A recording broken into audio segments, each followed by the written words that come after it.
Chinedum, Onyemaechi Chinedum. I'm the father to Chinedum Zinachimdi Onyemaechi. That's my son, and I named him after myself. My late wife named him Zinachimdi, and that was the name she mentioned before she passed on the 3rd of May, 2019. She had my boy through cesarean section, and after the surgery, everybody was fine at a Federal Teaching Hospital in Abakaliki, Ebonyi State, and it was fine. But my mom was able to observe some abnormality in his eyes, and everyone which reported to the doctors, they said they did tests and they said he was okay, that some children have that eyes color.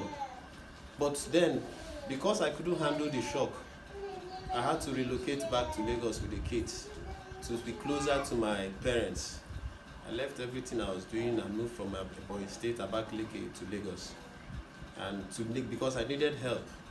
It was while we were here, we kept on going for medical check to check on him, that we discovered that out of persistence, the doctors now at General Hospital ikorodu now did a test and checked and saw that he had issues with his liver, and then we were referred to Lasut at Ikeja. We spent months at Lasut because we don't know what the problem is, not knowing what to do, but to trust in the advice of the consultants, the professionals. Eventually, after months, they told us that there's nothing they could do, that the boy's case is no more an emergency. We were surprised because we've been come to the hospital, we don't know, so how is it no more an emergency? But anyway, we decided to look for help, and then we went to Babcock University Teaching Hospital, where we met the pediatric surgeon there, Dr. Agama.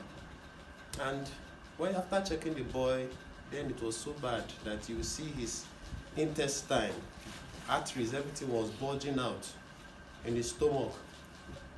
He said there's nothing he could do because he had crossed the age when they were supposed to do the surgery to remove the obstruction that was in his liver, called it obstructive jaundice. And that passed. So he said they have to manage him for a month so that he can recover, which they did. After a month we spent in the hospital, the surgery was done. They said it is two things: either they do the surgery or not, they will have to see the liver physically. So they checked, finished the surgery, removed the obstruction, and then they concluded that the liver was bad and that there's nothing they could do, and that it is only by the grace of God that he would live beyond that week even. So the chances of him living was said to be less than 10%. But because of the family I come from and my faith, I had faith, and I still have faith that he will not die. And I told the doctor, this boy will not die. And he's still alive till today, but has been suffering internally. And you need to see him when he starts. When he starts now, and he's itching because he said because his system is bilirubin in his blood. So some of this reaction is that he keeps scratching and itching, and when this itching starts, it gives him blisters, and then you see blood all over his body. Sometimes we are lucky we can sleep, sometimes we can't sleep. Then it comes with the fever. And earlier last year, he was not walking because he kept on having fracture. He would just stay he's standing like this, his bone will just fracture, and then he also reported to Ibobi. The record is there at Ibobi, where he was now placed on POP for months. And then the doctors now increased his vitamin D to help, because those are the cause of those deficiencies and all that. But since then, this is what we've been going through. We've tried, I've spent all I had.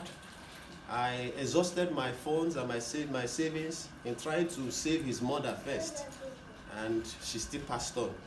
Then I continued from 2019 with the help of my parents with this boy. practically I live monthly without anything because everything goes into his drugs on a monthly basis.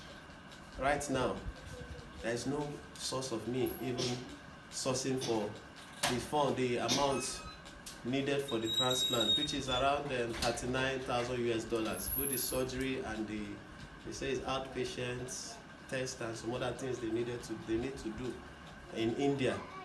And this is where I'm coming to the public. It's not easy for me to do it because I never thought in my widest imagination that I would be in this condition where I would start begging from the public. I used to help people when I had. So I always believe that when I do these things, such things will not happen to me. But it's amazing to find out that it doesn't matter how good one may think he is, but I am also in the same situation, and at the moment I need help. We need help. Losing a mother was traumatic, and then my wife, and then now with this son, my boy again, and it's not easy, it's difficult, but I need the help of the public. My pride aside, I just need the public to come to our aid. Please come to our aid.